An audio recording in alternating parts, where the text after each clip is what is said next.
नमस्कार। प्रारब्ध पर आप सभी का स्वागत। मैं अवनीश, हमारे साथ हैं व्यालोक जी। व्यालोक जी, बहुत-बहुत स्वागत, नमस्कार। प्रारब्ध के संपादक के साथ साथ सभी दर्शकों श्रोताओं को मेरा ही राम राम। जय सिया राम। जी। व्यालोक जी, बिहार में चुनाव हैं और बिहार में चुनाव से पहले इस समय सबसे ज़्यादा चर्चा में था मतदाता सूची का विशेष गहन पुनर्निरीक्षण, यानी special incentive revision of voter list. मामला सिर्फ बिहार की सड़कों पर नहीं रहा बिहार बंद के दौरान, बल्कि ये उठ के सुप्रीम कोर्ट भी गया था और 1 दर्जन के आसपास ऐसी याचिकाएं दाखिल थी। उन्होंने कहा था कि साहब इस पर आप रोक लगा दीजिए। सुप्रीम कोर्ट ने बिल्कुल रोक लगाने से तो मना कर दिया, ये डिसीजन आ गया था। लेकिन इसी बीच बिहार बंद, और बिहार बंद के दौरान आप खुद भुक्तभोगी रहे हैं।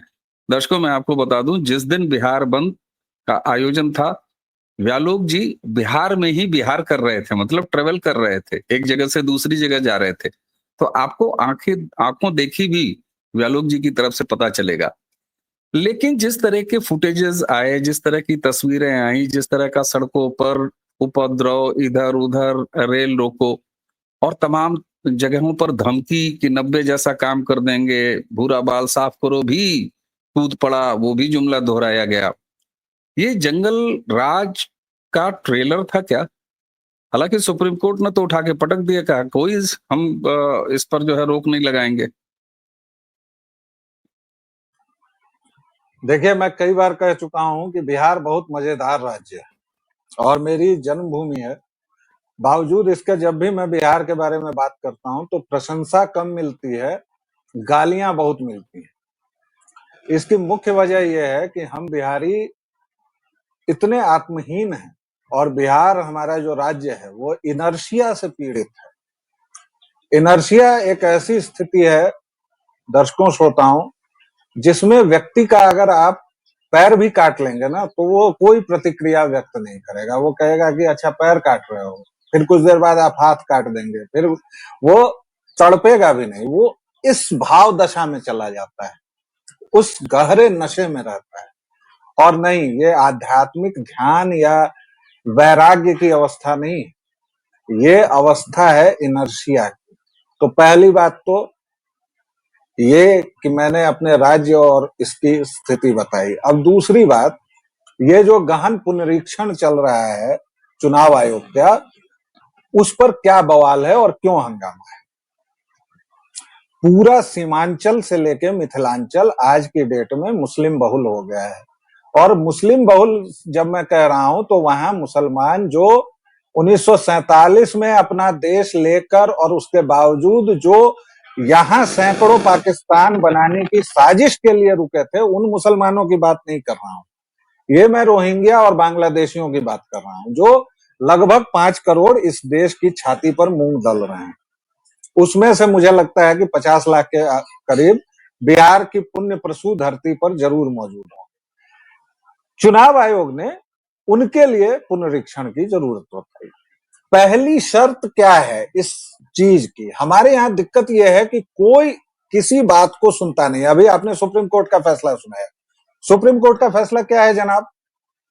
सुप्रीम कोर्ट ने कहा कि चुनाव आयोग जो चीजें कर रहा है ये उसका संवैधानिक अधिकार है। नागरिकता सुप्रीम कोर्ट तय नहीं करता है, नागरिकता गृह मंत्रालय तय करता है। दूसरी महत्वपूर्ण बात।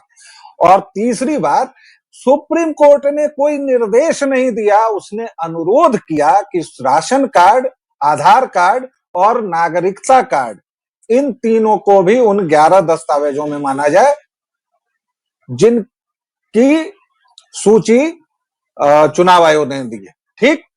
खबर यह है, बिहार में 2 दिन से क्या छप रहा है? सुप्रीम कोर्ट ने लगाई लताड़, नीतीश कुमार बैकफुट पर। क्या सुप्रीम कोर्ट पलट देगा नीतीश कुमार की महत्वाकांक्षी योजना? अब पहली बात ये बताइए कि इसमें नीतीश कुमार कहां से आ गए, या भाजपा कहां से आ गई, या आरजेडी कहां से आ गई? ये चुनाव आयोग है जिसको वो विषधर लगातार अंडरमाइन कर रहा है। परसों भी वो आया था, राहुल गांधी, तो उसने यही बात बोली कि महाराष्ट्र का चुनाव हाईजैक कर लिया इन लोगों ने, हम लोग जीते थे। मतलब नेता प्रतिपक्ष इस देश की संवैधानिक संस्थाओं को जिस तरह अंडरमाइन कर रहा है, ये देखने की बात है। ये दो बातें मैंने इसलिए बताई कि थोड़ा सा दर्शकों को बैकग्राउंड समझ में आ जाए। अब आइए बिहार बंद पर। बिहार बंद क्यों किया गया? उसी तरह जैसे संविधान को बचाने ये लोग हर एक संविधान विरोधी कुकर्म कर रहे हैं। कांग्रेस, आरजेडी, सीपीएम, सीपीआई, जितने ये लुटेरे, चोर, डकैत एक साथ एक मंच पर मौजूद हैं और संविधान बचाने के नाम पर हर एक तरह की गुंडागर्दी, हर एक तरह का संविधान विरोधी काम ये लोग खुलेआम अंजाम दे रहे हैं। क्यों? इन्होंने कहा कि ये तो हमारे वोटर्स को महरूम करने की साजिश रच रहा है। भैया, चुनाव आयोग ने कहा है कि 2003 की सूची में कितने साल हुआ सर? 2025 आज है, 22 साल पुरानी सूची बोल रहा है। एक पूरी पीढ़ी जवान हो जाती है। 2003 की सूची में जिन लोगों का नाम है, उनको केवल एक रेन्यूमरेशन फॉर्म भरना है साहब, और कोई दस्तावेज नहीं देना है। लेकिन उसके पहले भी भाई लोग जो घालमेल किए हैं वो भी नहीं देंगे। कागज नहीं दिखाने की पुरानी बीमारी है। और जितनी सरकारी योजनाएं होंगी उसमें सबसे सारे कागज इन हरामखोरों के पास आ जाते हैं, क्योंकि हरामखोरी इनके खून में है। हरामखोरी एक पूरे समुदाय की, जो इस देश का 18 से 20% है, उसकी नस नस में अगर हरामखोरी पैबस्त है तो उस देश का आप क्या कीजिएगा बताइए। आयुष्मान कार्ड सबसे ज्यादा मुसलमानों के पास, घर बन रहे हैं सबसे ज्यादा मुसलमानों के, फलानी चीज हो रही है। जितनी 21 सरकारी योजनाएं अगर बिहार में चल रही हैं तो बिहार में सबसे ज्यादा फायदा मुसलमान उठा रहे हैं। लेकिन ये कागज नहीं दिखाएंगे। क्यों नहीं दिखाएंगे? क्योंकि इनके अब्बा हुजूर का राज है। ये हुई पहली बात। अब बंद के दिन क्या होगा? दरभंगा से पटना 130-32 किलोमीटर है साहब। 130 में 0 माइल टू 0 माइल है, 5 किलोमीटर शहर में अंदर बाहर का आप रख लीजिए। मान लीजिए 135 किलोमीटर। मुझे कितनी देर लगी? जबकि सड़कें अब बिहार की एकदम शानदार हैं, चकाचक हैं, 4 वे है, 4 लेन है, कोई दिक्कत नहीं है। मुझे लगा 8 घंटे। क्यों?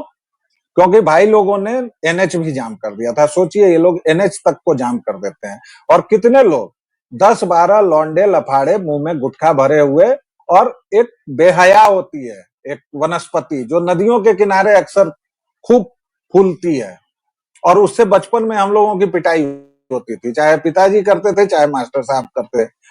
वो संटी लेके 13-14 लौंडे माथे पर हरा कपड़ा बांध लेंगे, आरजेडी का ये, और ये गुंडे पूरी के पूरे शहर को, पूरे के पूरे राज्य को बंधक बनाए हुए थे। 2 जगहों पर एनएच से हम लोग अंदर कटे, गांव की तरफ।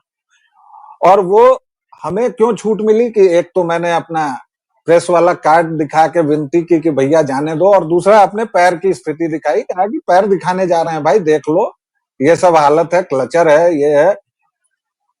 तो एक आध उसमें दयालु मनुष्य थे उन गुंडों में, तो उन्होंने मुझे जाने दिया। 2 जगह ये हुआ। फिर जब हम अंदर शहरों में गए, जनाब, खेतों तक में आरजेडी के गुंडे थे, और जो वहां बाइक से पैदल जा रहे थे उनकी पिटाई कर रहे थे ये लोग। और अगर कोई अकेले मिल गया, गाड़ियां तोड़ी गई हैं, बाइक के शीशे तोड़े गए हैं, कारों के शीशे, विंड स्क्रीन सब तोड़े गए हैं। और अगर कोई ये बोल रहा है कि ये बंद सफल था, स्वतः स्फूर्त था, शांतिपूर्ण था, तो कम से कम मैं तो इसको नहीं मानूंगा, क्योंकि 135 किलोमीटर 8 घंटे में जाना साहब थोड़ा सा तो खलता है। और वो भी इसलिए कि इन्होंने, गुंडों ने पूरा बंद कर रखा। जी बिल्कुल। और जो आपने अनुभव किया, इसके अलावा जो वीडियोस, जो तस्वीरें बिहार से निकल के आई सो कॉल्ड बिहार बंद के दौरान, उसने ये स्थितियां क्लियर कर दिया। लेकिन जो इसमें ध्यान देने वाली बात है व्यालोक जी, बहुत जगह 1990 के दशक जो जंगल राज था, जो कि लालू प्रसाद यादव का समय था, उनके कार्यकर्ताओं ने वो समय याद दिलाया। महत्वपूर्ण ये है, देखिए, इलेक्शन कमीशन कर रहा है मतदाता सूची, सुप्रीम कोर्ट ने साफ-साफ कह दिया। सुप्रीम कोर्ट ने जो सबसे महत्वपूर्ण एक बात कही, उन्होंने कहा कि भाई, कोई भी ऐसा जो भारत का नागरिक नहीं है, वो गलती से कहीं वोटर लिस्ट में नहीं रहना चाहिए, इसलिए पहली प्रायोरिटी है। और इसीलिए रोक नहीं लगाया। आपने वो क्लियर ही कर दिया कि उन्होंने केवल सलाह दी है कि आप चाहिए तो आधार और इसको राशन कार्ड को भी जोड़ लीजिए। हालाँकि इस पर इलेक्शन कमीशन ने कुछ भी उनको वो किया नहीं, ऑर्डर तो खैर कोई किया ही नहीं। लेकिन मैं फिर वापस आऊँगा, बिहार बंद के दौरान आरजेडी के कार्यकर्ताओं द्वारा एक बार फिर जंगल राज की याद दिलाना, ये मानसिकता कहाँ से आई? जबकि ये जान रहे हैं कि अब वो दौर नहीं है बूथ लूटने का, जब ये जान रहे हैं कि अब ये जो अराजकता है उसको अब जनता स्वीकार नहीं कर रही है, लेकिन उसके बावजूद भी ग्राउंड पर बार-बार 90 के दशक का एक गुंडा राज का याद दिलाना, जंगल राज का याद दिलाना, ये कॉन्फिडेंस कहाँ से आया? या इस तरह की आक्रामक राजनीति, ये धमकी वाली राजनीति, ये एक नई चीज है जो देखने को मिल रही है। ये कहाँ से, इसकी प्रेरणा कहाँ से आई कि चलो जमीन पर याद दिलाया जाए कि हम 1990 बना देंगे? नहीं, नहीं, ये नई बात नहीं है सर। थोड़ा-सा मैं अच्छा, आपको पीछे ले चलता हूँ। ये बिल्कुल नई बात नहीं है। हाँ, हाँ, हमारे एक महान नेता हुए जयप्रकाश नारायण।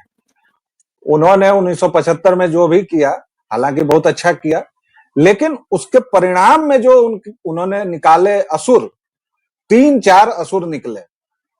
एक लालू प्रसाद यादव, दूसरा मुलायम सिंह यादव, उसके अलावा कुछ मरहूम हो गए हैं, सॉरी, रामविलास पासवान टाइप के लोग, और उसके अलावा नीतीश जी भी थे उसी के। तो नीतीश जी तो खैर चलिए अपना शरद ठीक ठाक शरद चलाए। यादव को भी याद कर लिया शरद जाए। यादव, जितने भी, मतलब आप हाँ, देखिए हाँ, सब में एक फैक्टर कॉमन है। अगर नीतीश कुमार को आप थोड़ा हटा दें, और वो मैं सिद्ध कर सकता हूं कि क्यों उनमें अनकॉमन है, बाकी सब के सब गुंडे हैं। गुंडे मतलब गुंडे, विशुद्ध गुंडे हैं। और अराजक मुलायम सिंह अराजक हैं। मुलायम हाँ, मुलायम सिंह तो डकैत हैं, मतलब विशुद्ध। ये तो भाई मैं नहीं बोल रहा हूं ना, कार में छुप के गए थे, नीचे बैठ के गए थे। और लालू प्रसाद के यहां से तो जाता था फोन, भाई डॉक्टर जा रहा है, उसकी कार है।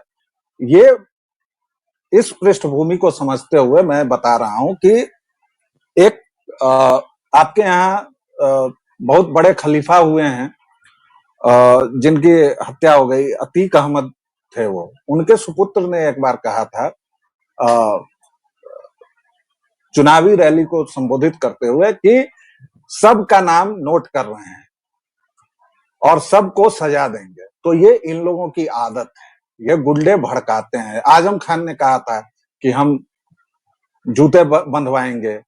इसके अलावा देख लीजिए, वो और भी जो थे, अतीक अहमद के अलावा भी जो एक दो मारे गए हैं, जो अभी बाबा के राज में, योगी जी के राज में त्राही त्राही कर रहे हैं, उन सब की भाषा देखिए, वही भाषा। समाजवाद के नाम पर, सामाजिक न्याय के नाम पर जितने ये लोग लफंगे खड़े हुए, बिहार में सेम वही चीज है। और वो लोग धमकी दे रहे हैं, वो लोग अधिकारियों को धमकी दे रहे हैं। आप देखिए, चुनाव आयोग के अधिकारियों को इन्होंने टाइम दिया, इन गुंडों ने, विषधर आया दिल्ली से, लेकिन वो 1 किलोमीटर आगे चुनाव आयोग के अधिकारी इंतजार कर रहे थे 11 बजे। ये लोग कितने दुष्ट हैं इसको देखिए। चुनाव आयोग पर थूक दिया, भाग गए। हुँ, चुनाव आयोग के हुँ, अधिकारियों से समय मांगा, चुनाव आयोग का पूरा दस्ता हर एक बात के साथ मौजूद था। मुझे तो इस बात पर आश्चर्य होता है कि चुनाव आयोग कोई कार्रवाई क्यों नहीं करता है विषधर पर, कि भाई वो सीधे सरेआम बोल रहा है और आप उस पर कार्रवाई भी नहीं करेंगे। और ल इसी बस एक इसी क्रम हाँ, हाँ, में हाँ, ये जो आरजेडी है, ये तो भाई इसके जन्म से ही ये गुंडों की पार्टी है। तेल हुँ, पिलावन, लाठी रैली, फिर भूत भगावन लाठी रैला, ये रैली नहीं रैला है। और लालू यादव खुद करते थे, चैता से लेके, और क्या क्या गुंडई हुई है। भाई जब जब रैली होती थी आरजेडी की, उस दिन पटना स्वतः स्फूर्त बंद रहता था, क्योंकि पता था कि अगर कोई दुकान खुली तो वो लुट जाएगी। तो वही याद ये लोग दिला रहे हैं कि हम लोग वही हैं। अब ये तो हाँ, बिहार की जनता को तय करना है कि वो अभी बंद में देख चुकी है, इसके पहले 17 महीने जब तेजस्वी उप मुख्यमंत्री था, तब देख चुकी है गुंडा राज।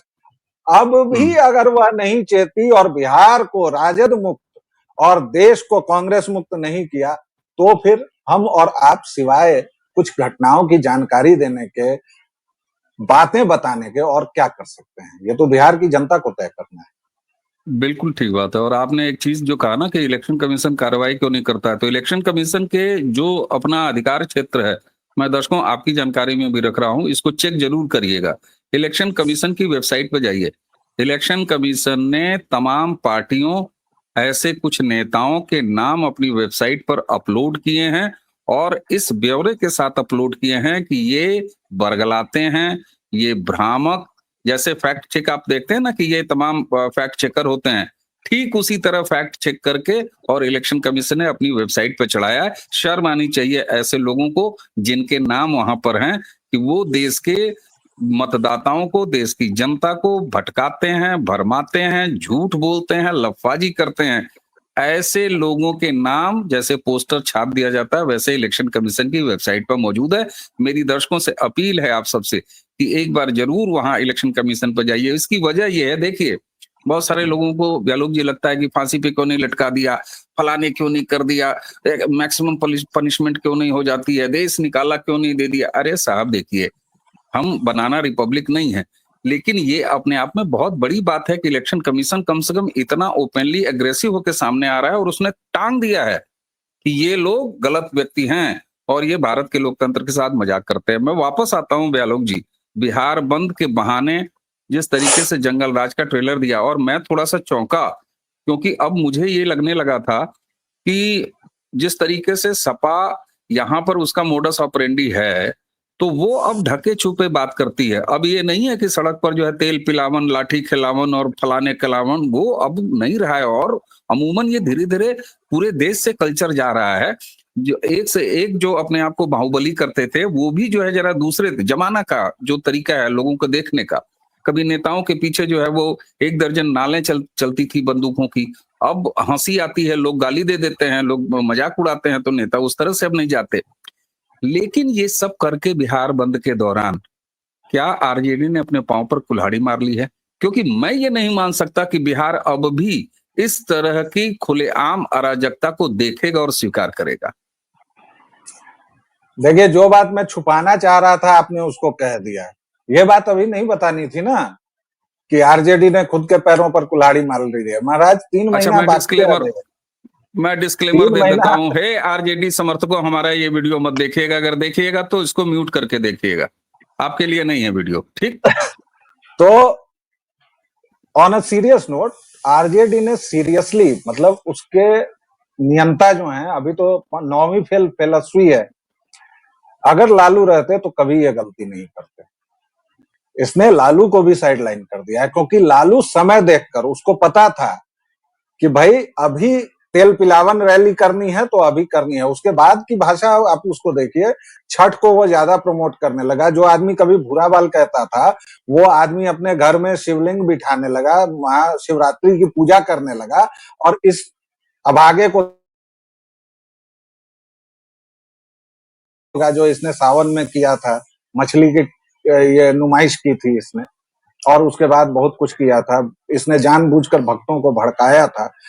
2 चूक हुई है आरजेडी से। पहली चूक, इसने जो बंद में अराजकता की है, उससे लोग बहुत बुरी तरह गुस्से में हैं। उससे लोग बहुत बुरी तरह अपना मन बना चुके हैं कि नहीं, ये गलती 17 महीनों वाली गलती से भी नहीं दोहरानी है। तो इस बार हो सकता है आरजेडी का सुपड़ा साफ हो जाए। दूसरी और बहुत महत्वपूर्ण बात, और ये मैं एक तरह से कहिए कि ब्रेकिंग न्यूज दे रहा हूं, कि अभी तो चुनाव आयोग ने जो काम किया है, आपने कहा है कि इन लठैतों की सूची टांग दी है, गुंडों की। इससे आगे भी बढ़ के अगर चुनाव आयोग कुछ कार्रवाई कर दे तो कोई हैरत में मत पड़िएगा दर्शकों श्रोताओं। ये मैं ठीक उच्च बात। पदस्थ सूत्रों के हवाले से बता रहा हूं कि चुनाव आयोग कुछ गंभीर करने के मूड में आ चुका है, क्योंकि वो अब इरिटेट हो गया है। पिछले 1.5 साल से इन लोगों ने पहले ईवीएम का नाटक किया। इनको क्यों चाहिए बैलेट पेपर? ताकि बक्सा लूट सकें। आदत है। लूटना है। ईवीएम लूट के करेंगे क्या? ईवीएम लूट के तो कुछ होगा नहीं। तो इसलिए इनको बैलेट पेपर चाहिए। लेकिन हम्म। आपका जो सवाल है उसका एक सुर में अगर दूं, तो जितनी भी बढ़त नीतीश कुमार के एंटी इनकम्बेंसी जिसको कहते हैं, वो जो बढ़त मिली थी विपक्षी दलों को, वो सब की सब इन लोगों ने इस बंद से, इसके कांड से धो उड़वा दिया। दिया। पप्पू चलिए, यादव का अपमान पूर्णिया की जनता ने देखा है, यादवों ने देखा है। कन्हैया कुमार का अपमान भूमिहारों ने देखा है, कांग्रेसियों ने देखा है। तो ले आरजेडी खुद अपने चक्र में फंस गई है ले और इस बार कन्हैया उसको कुमार का बुरा कन्हैया परिणाम आया। कुमार का आपने कहा कन्हैया कुमार का अपमान, इसका मतलब कन्हैया कुमार का कुछ सम्मान भी था। बहरहाल आपके मुंह से सुन के ये बड़ा अच्छा लग रहा है। तो व्यालोक जी, ये बात तो क्लियर हो गई कि बिहार बंद के दौरान एक तो मतदाता सूची के इस जो पुनर्निरीक्षण हो रहा है और सघन पुनर्निरीक्षण हो रहा है, इसकी जरूरत बताई सुप्रीम कोर्ट ने और साफ तौर पर किसी तरह का कोई रोक नहीं लगाया। लेकिन ये साफ तौर पर है कि किन अवैध वोटरों को बचाने की साजिश कर रहा है विपक्षी दल, जिसमें खुद राहुल गांधी भी शामिल है और उसकी अगुवाई कर रहे हैं तेजस्वी यानी लालू प्रसाद यादव के जो भी पूरा कुनबा है। लेकिन उसी के साथ साथ जनता ने भी ये देख लिया कि हमें 1990 का वो जंगल राज का दौर दोबारा कहीं ऐसी चूक न हो जाए कि उसकी वापसी हो जाए। और क्या नुकसान किया है तेजस्वी ने, वो तो उनकी पार्टी को पता चलेगा जब मतदान के बाद बिहार चुनाव का रिजल्ट आएगा। सम्मान किसका किसका खतरे में रहा, उनके पास कितना सम्मान है, उनका कितना अपमान हुआ, ये तो समय बताएगा, ये बिहार बताएगी। स्टेज पर चढ़ना, रोना, कल्पना, किसी को धक्का दे देना, यही सब चरित्र है, यही प्रारब्ध है। व्यालोक जी, आपने हमें समय दिया, बिहार गाथा, और आप खुद झेले। 4 घंटे का सफर आपने कितना, 3 घंटे का सफर आपने 8 घंटे में 3 किया। घंटे का सफर लेकिन 8 घंटे में। जी हाँ, और देश अब जिस रफ्तार से जिस दिशा की तरफ चल रहा है, बिहार भी 2014 से ताल में ताल मिला के चल रहा है, ये बात तो बिल्कुल सही है लोकसभा में।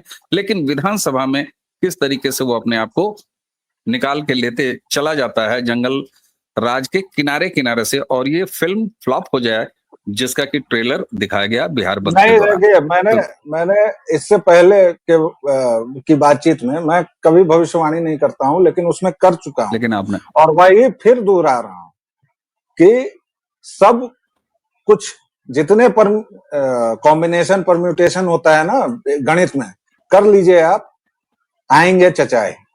आएंगे चचा, बिल्कुल ठीक बात है। चलिए, आएंगे चचा ही, हम लोग चचा पुराण फिर बतियाएंगे। तो हमें और व्यालोक जी दोनों को आज्ञा दीजिए दर्शकों, और इस वीडियो को लाइक जरूर कीजिएगा। चैनल को सब्सक्राइब आपने कर रखा है, दूसरों से भी करवाइए। चैनल के हर वीडियोस को लाइक जरूर कीजिए, शेयर भी कीजिएगा, ताकि ज्यादा से ज्यादा लोगों तक पहुंचे। तो मुझे और व्यालोक जी दोनों को आज्ञा दीजिए, नमस्कार।